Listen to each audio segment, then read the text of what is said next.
Okay.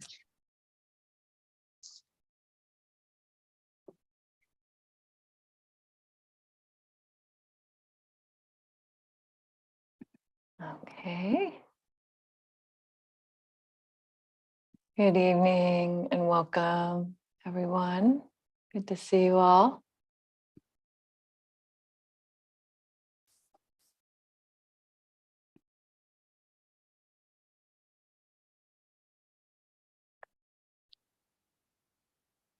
So it's Tuesday night, and that means it's time for the Tune In program, which begins with about half an hour or so of guided meditation, and then I'll offer some Dhamma reflection, and there will be time for some Q&A after that, or comments.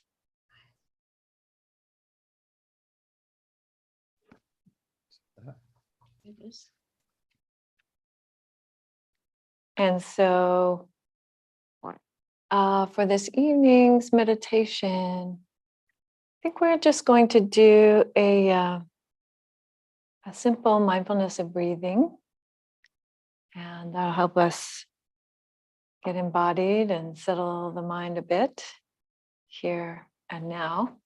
So,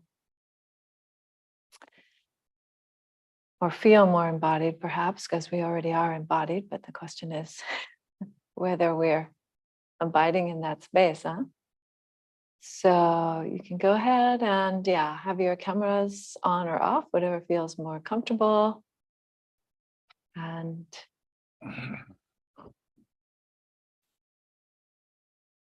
please go ahead and mute your mics and begin to just settle the body right there on your seat.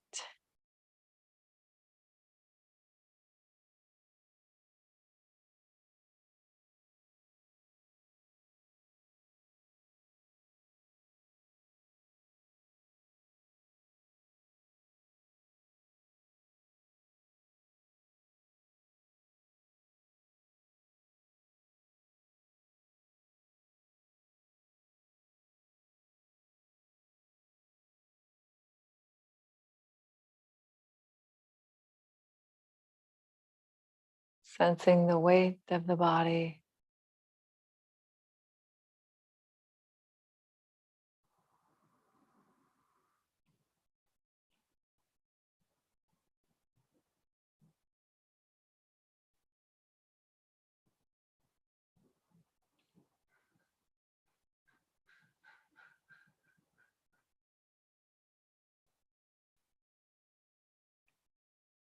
Softening the belly.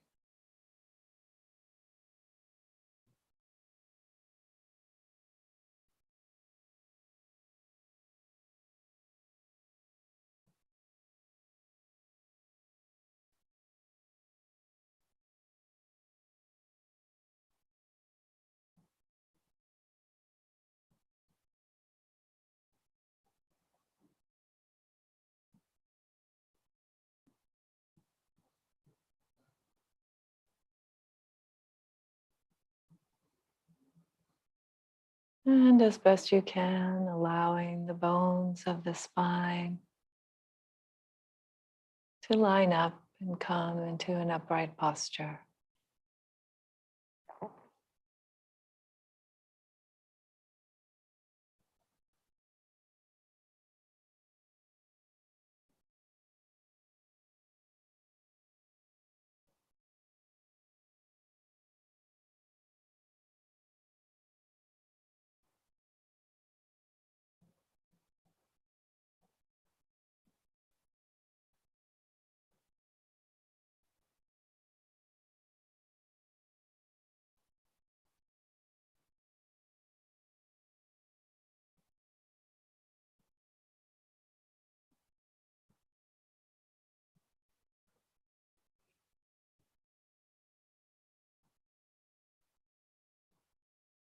The head resting gently at the top of the spine.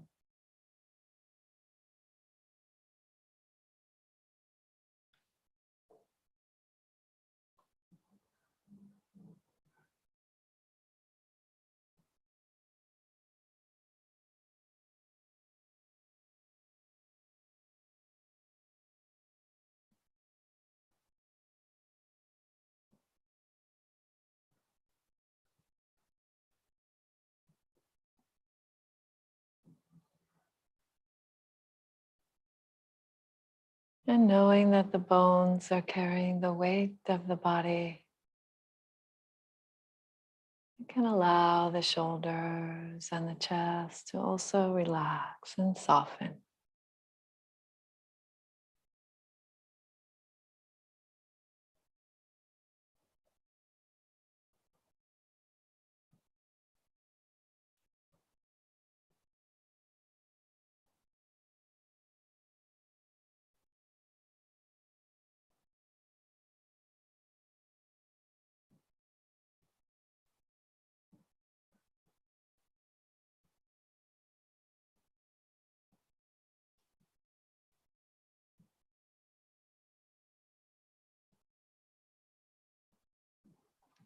Feeling the natural stability of the body.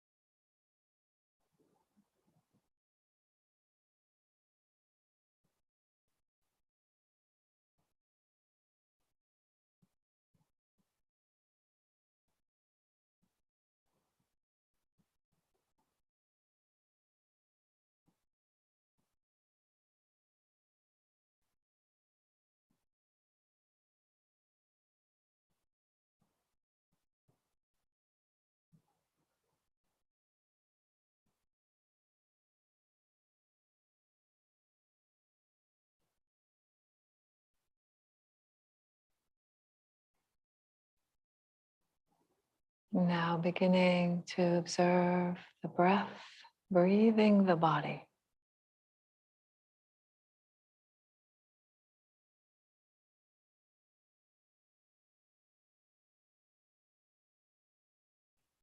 Just finding some place where you can sense the movement of the breath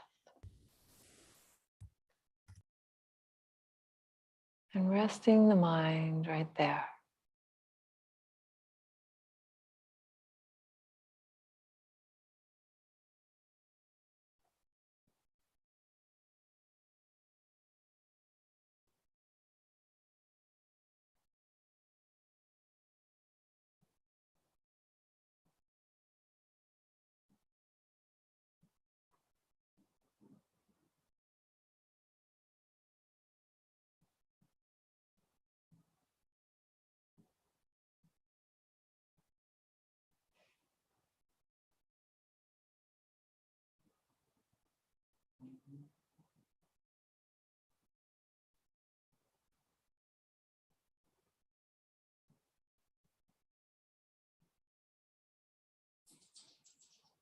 And after a few moments of sensing the breath,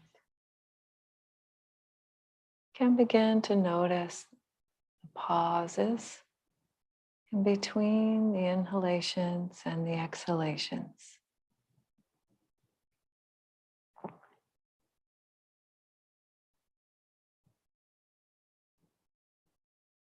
So really rest the mind there without changing them. Just observing those moments of stillness.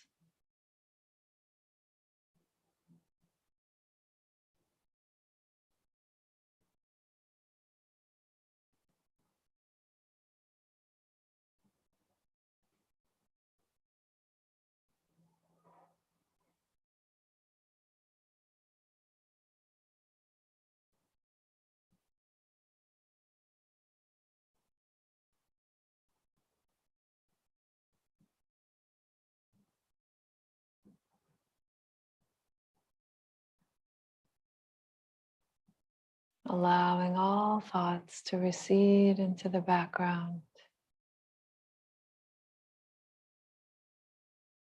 and the pauses between the breaths in the foreground.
Staying curious about the pauses between the breaths.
And having found those pauses between the breaths,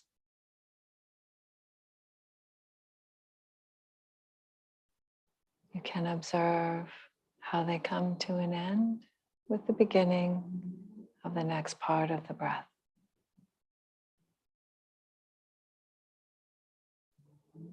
Those moments where there is a shift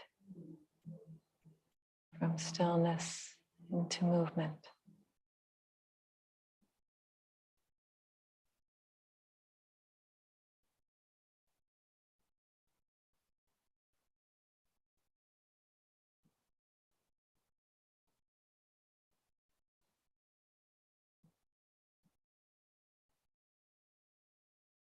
Just allowing them to come.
And having found those starting points, just noticing how pleasant it is to let the mind ride the length of the breath all the way to the next pause.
leaving behind any intentional movements of the body.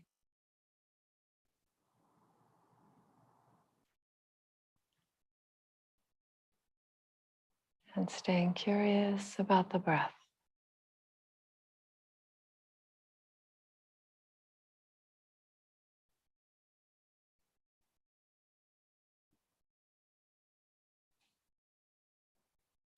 The pauses, the beginnings, the length of the breath, ending with a pause.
Beautiful. So that was our meditation practice for this evening.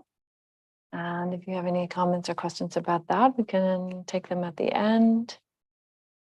But for now, I'm going to go ahead and move into the Dhamma reflection, Dhamma reflection.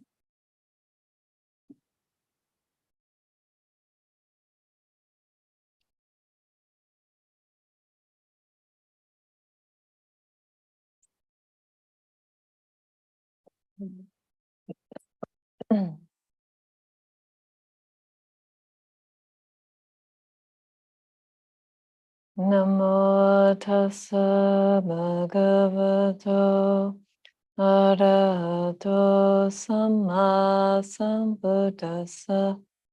Namo tassa bhagavato arahato samma sambuddhassa. Namo tassa bhagavato arahato samma sambuddhassa. Buddhang dhammang sanghang namasami.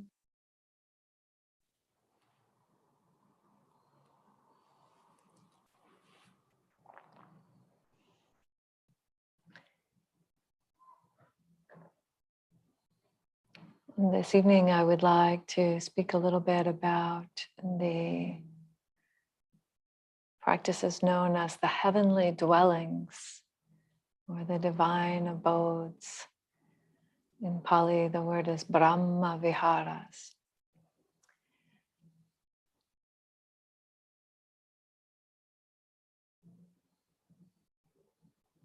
And I want to speak about them in the context of talking a little bit about karma also. Karma in Sanskrit might be a more familiar version of the word, or kamma in Pali.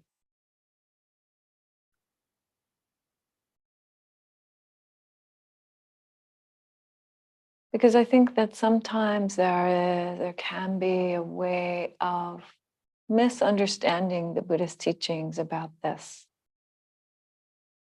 So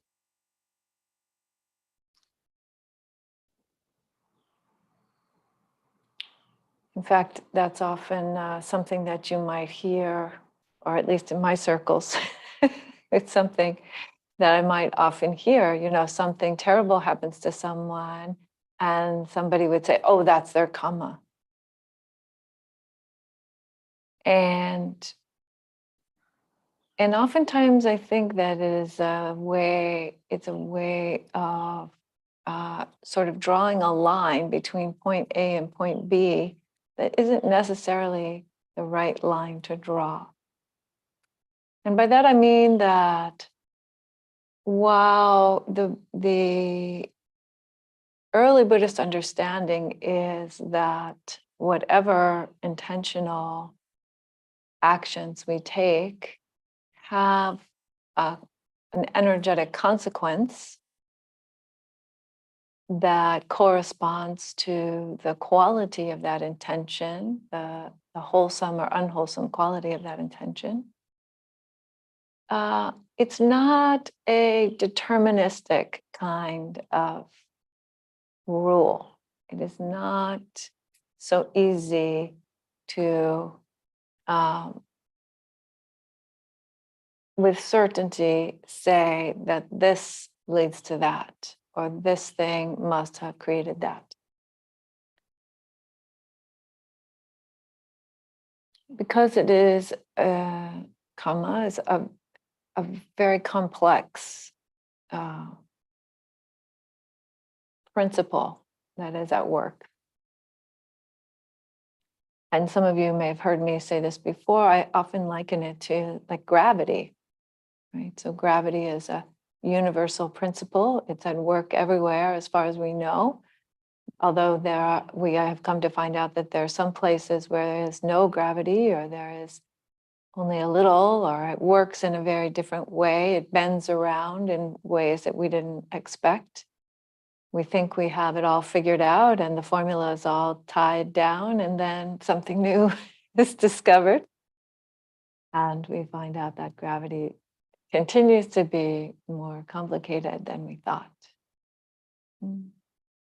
And karma is like that in a way. In fact, the Buddha is known for having said that to try to precisely determine karmic outcomes would make you crazy. It was the kind of thing that you shouldn't actually try to do. Even he would, with his incredible mind, could encompass possibilities, numerous possible outcomes for different actions.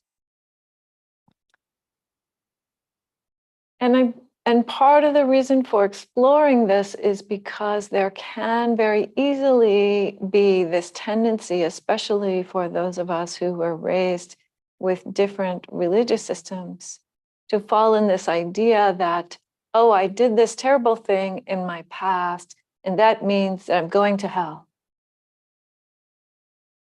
Right? That would be a way of like saying that this event has a direct line drawn to it with that particular outcome. And you might even read things in the discourses that sound like they're saying that, if that's what you're looking for. In other words, you might interpret in that way.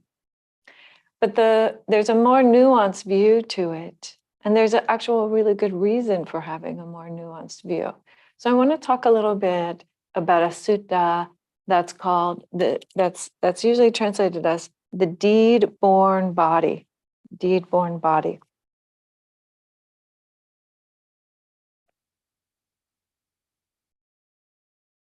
So this is Anguttara Nikaya 10, 219, depending on who. So in the numbering system, sometimes in the numbered discourses, the numbering systems can get slightly off, 1 or 2, depending on whose translation you're looking at. So this is using the Bhikkhu Bodhi translation of the numbered discourses, number 10 to 19.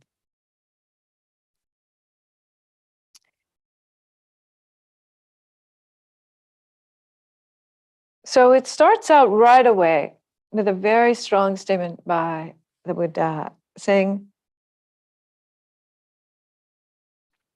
I do not say that there is a termination of volitional karma that has been done and accumulated so long as one has not experienced its results. And that may be in this life, in the next rebirth, or on some subsequent occasion. So in other words, he starts out right away by saying, I am not teaching you that you can just eliminate karma, just get rid of karma in some way. Once the action has been done, there are some results that need to unfold. But then the question is, well, what are the results that need to unfold, right? How does that work out? And then how would we become liberated? How would we become free of karma if we are beings that are creating karma every time we do something with intention? Right? How would you ever become free of that cycle?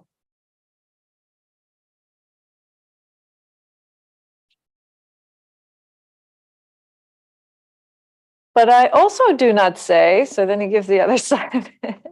And you really see, what I like about some of these discourses that are a little more juicy or a little more meaty or require some nuanced understanding is that you really see the sophistication of thought that goes into these teachings, right? It's not simplistic. So then he said, so the next thing is, I do not say that there is a making of an end of suffering so long as one has not experienced the results of volitional karma that has been done and accumulated. So again, you have to experience some results in order to come to the point of full liberation. But then what? Then how? And this is where the metta comes in, interestingly. So he just makes an immediate shift to this practice of loving kindness. And he says, the noble disciple, the practitioner, the one on the path, who is free of longing, free of ill will, unconfused, clearly comprehending, and mindful. Okay, so these are the preconditions. So you need to establish some mindfulness, right?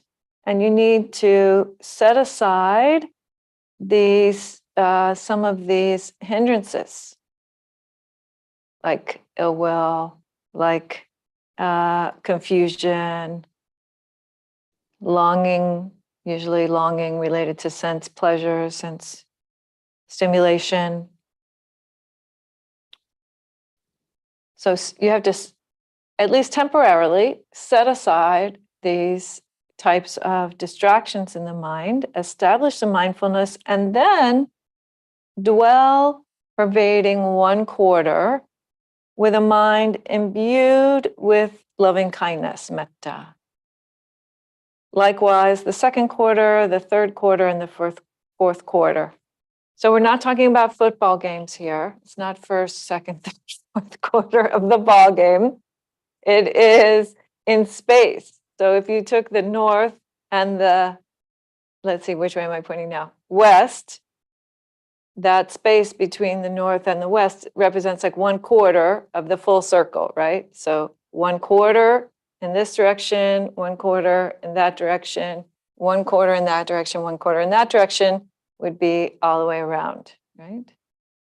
And then so above and below. So then you get the idea, right? It is full circle, full 365 in every direction. So one dwells pervading all of the directions with a mind imbued with loving kindness. Everywhere, to all as to oneself. So not just out there to other folks, other beings, other space, but this here as well, this one as well. Pervading the entire world with a mind imbued with loving kindness, vast, exalted, boundless, without enmity and without ill will. Right. So this is the sort of what we would call the stock phrase, or the set of phrases that's repeated over and over again in many discourses. That is the instruction on what's called radiating loving kindness. Right. So there are forms, there are other suttas which we would call the recitation of loving kindness, or the development. The karaniya metta means to do. Metta, this is more like metta bhavana. This is the cultivation of metta as a quality of mind. And so you can notice many things about this. One thing that should stand out right away from this way that it's described in the directions is, and the fact that it's all and oneself, is that we're talking about a mind that's not contained in this body. I'm not talking about the brain, right? You're pervading all directions, everywhere, right? With this quality. So we're talking about a mind that is, as it says in the sutta, vast, really, really vast, much more open and spacious than your typical mind that is, for example, constrained by fear or by worry or by thinking about the past or by pain. Sometimes can also constrain the mind very tight into one place that you're focused on in the body, for example, or some emotional pain. Right? You can get very shut down around that. So this is a mind that's much more open than that.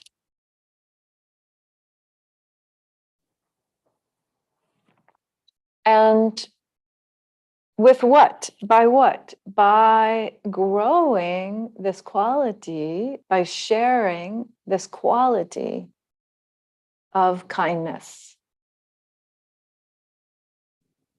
of a really warm, loving, beautiful, universal form of kindness.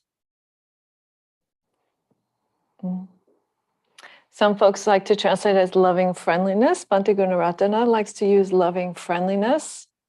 But to me, that's a little bit, it's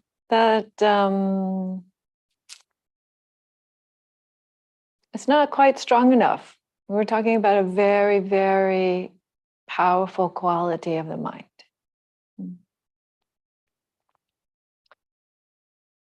And it implies wishing that that being, including oneself, so this being or whatever beings are being touched by our metta, be well, right? That they be well. So what happens when you have a mind like that? Well, that practitioner understands this. Previously, my mind was limited and undeveloped. And now it is measureless and well developed. No limited kamma remains or persists there. Wow, that's a pretty strong statement. No limited kamma persists in a mind fully imbued with loving kindness.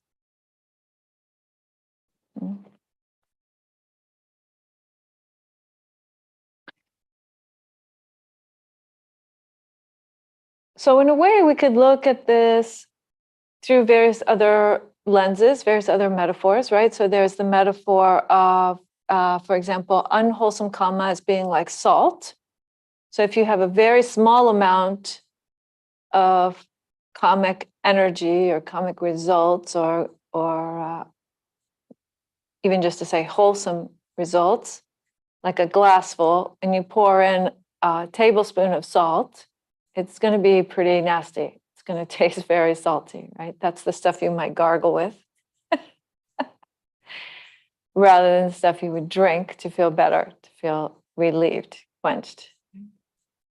Versus if you take a tablespoon of salt and you pour it in the ocean, let's say it was a freshwater ocean, then you would not even notice the salt. It wouldn't have any discernible effect for the sake of discussion, right? I mean, it goes in there, but the effect is not noticeable at all.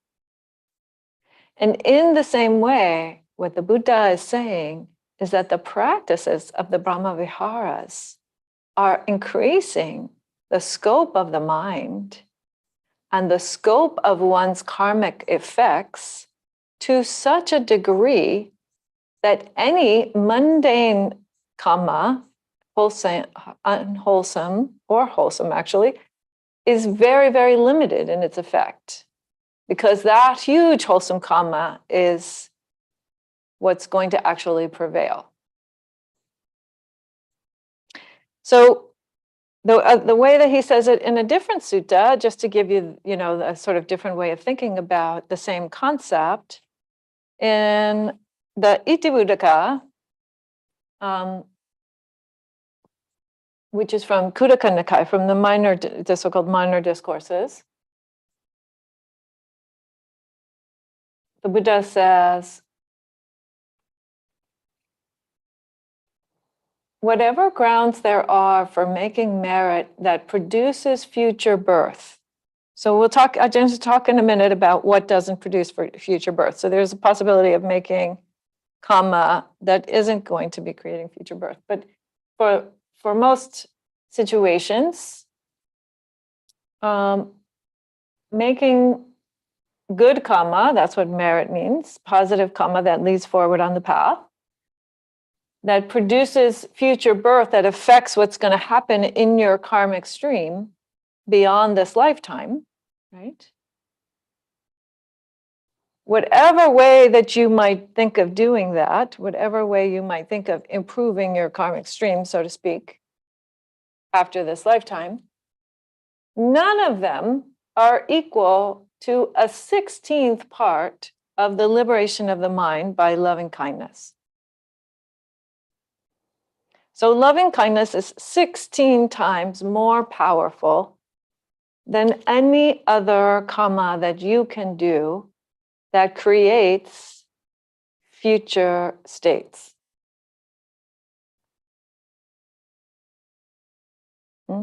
16 times.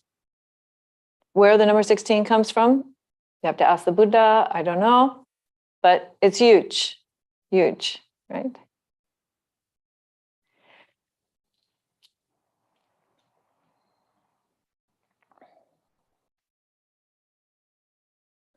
And so what the proposition that is being presented here, just to go back to thinking about, well, what happens if we've done unwholesome things in our life, or how do we understand coming to some kind of absolute harmony with karma, because that's what liberated being actually does.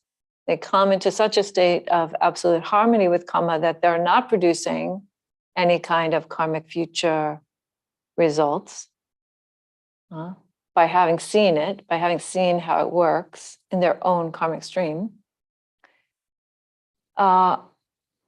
If we think about how is it that this particular karmic stream is being affected, is being changed, is being transformed by the practice, right?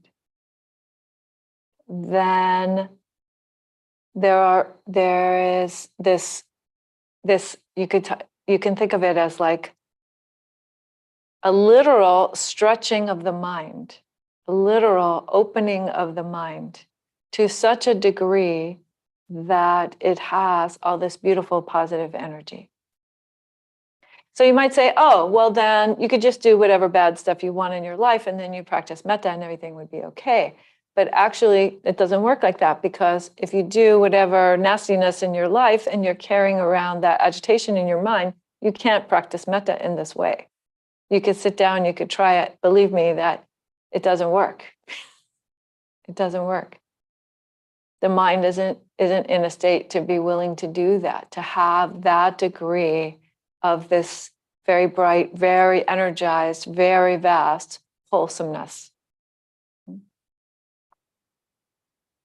But when you're able to do that, then you can think of it as the karmic bubbles of things, the things that are sort of coming to fruition at various points in this lifetime are coming to fruition in a much bigger field, in a much bigger, much more positive field.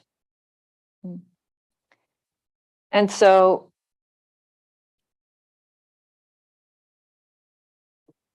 then the Buddha goes on and says,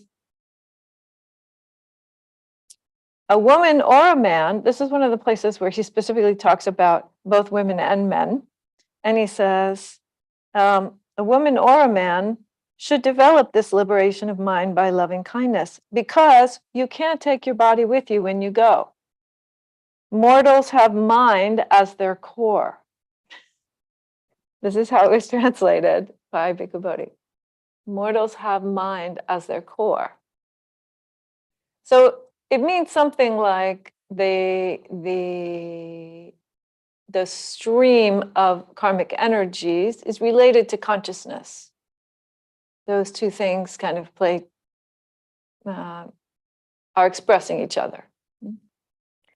So, but this body actually does happen. So the disciple, the person who has practiced this kind of metta, understands whatever bad deed I did here in the past with this deed-born body is all going to be experienced here. It will not follow along. It's gonna work itself out in this much more vast field. And that's where this idea of the deed-born body comes. So that's what Bhikkhu Bodhi leaves as a little footnote there, saying he gave it a very literal translation. And I would say that is traditionally what early Buddhism would say, that these bodies, and some of you have heard me say this in different forms, these bodies that we have are resultants from our karmic energies. right? And they're also, as we do things in our lives, make choices in our lives, they're also playing those things out. So I bring all this forward for two reasons. One is, again, to dispel this notion that that karma is deterministic, right? That if you did some horrible thing, then you will inevitably end up in hell. According to Buddhism, it depends on where you end up, depends on the strength of your practice, actually, and what kinds of wholesome states you're developing and how you're sharing them with yourself, with the world. That actually makes a huge difference.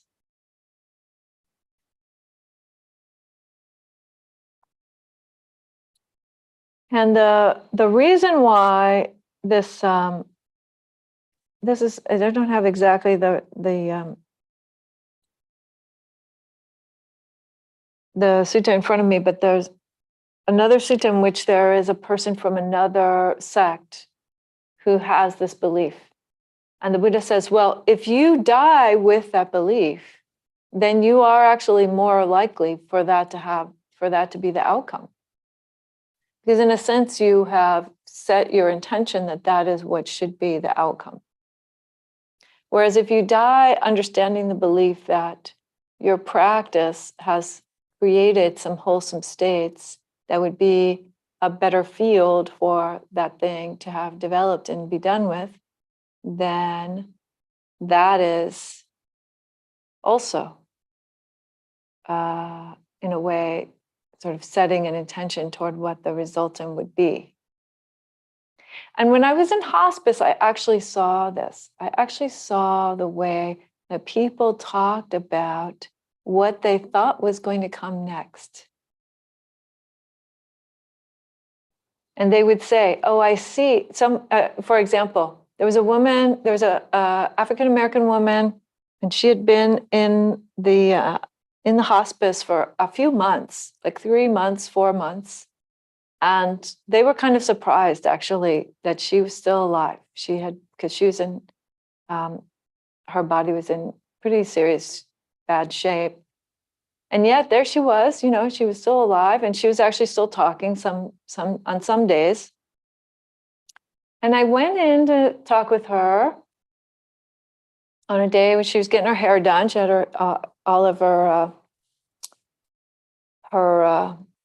rollers in her hair, and she's lying there in bed, and she's awake enough to be talking to me. And she says, I said, well, what do you think? What do you think? Is it getting to be close to your time? And she said, oh, no. I talked to the guy who flies the plane. Or no, he talked to me, and he says it's not going to happen until after next week.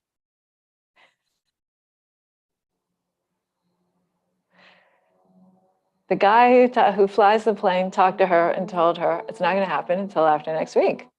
All right. And sure enough, it didn't happen until after that next week. She lived almost 2 weeks more. And other people would say other things. There was a woman who was a long time Buddhist practitioner, and we didn't think she was that close, actually. And then one day I walked in, and she was looking very, very low energy, and she was lying in bed, and she said, you know what? I can see that there's a door. She's saying this as I'm in the room. I can see that there's a door, and it has a big arrow on it like this. And I'm supposed to go that way. Right? So you see, the power of the mind and our understanding of what's happening and how we're interpreting, various events. We don't know. This is all very, subtle and complex. And what the Buddha is pointing to, however, is that these developments, these ways that we can meditate meditatively open the mind and establish a wholesome state and share it, and really develop a very strong energy toward wholesome states, that is very valuable. That is very valuable. And it's very valuable not just after you die. It's also very valuable right here and right now, right? Because a large part of metta practice is also, like I said, establishing the attention, the way that we view the world with kindness, right? We start to have that be the basic tendency of the mind. So just to tell you a short story, and then I'll wrap it up so we can move on to Q&A. When I first arrived here in DC, or in the DC area, it was July of last year, and I had literally just arrived a few days before, and my friend Terry and I, who had driven across the country from California, were staying with my daughter and my daughter Kellen. We went over to the Eastern Market, what's known as the Eastern Market in DC. And it's on the weekends, and it's this big kind of outdoor space. There's some streets that are blocked off, and people selling different things, clothing and art and newspaper subscriptions and jewelry and food and so on. And we were walking through, and we had been to lunch, and then we were walking on our way back toward the car. And this man approached me, came up very close to me, and he asked me some questions. I don't recall exactly how the conversation started. He asked me some questions about who I was and so on. I told him my name, and he started to say something like, how can we have real peace in the world? There isn't actual real peace in the world. And I said, well, there is actually harmony in the world, in the sense that what we see is this set of conditions that fits together perfectly. And so if we want peace in the world, we need to be peace in our own inner world.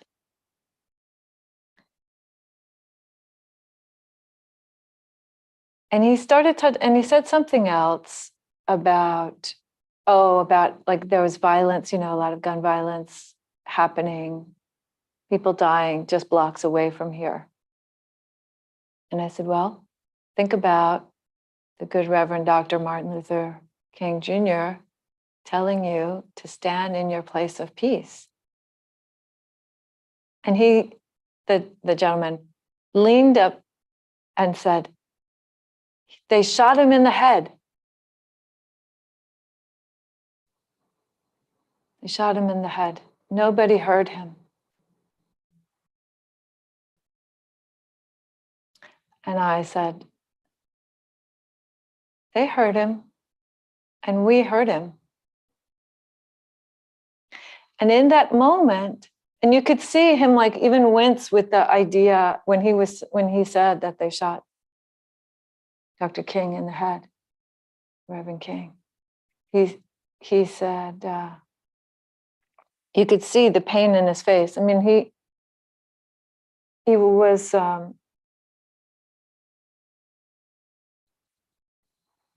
frustrated. That was the way that I received him, was that he wasn't somebody who was out of control. He was just a man who was very frustrated.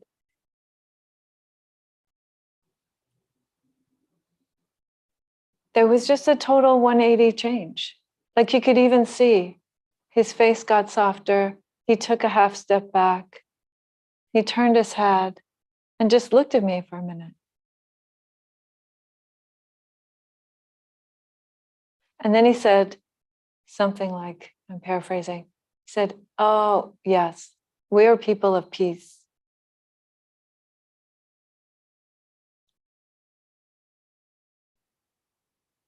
And I tell you this story not because I could have planned it that way.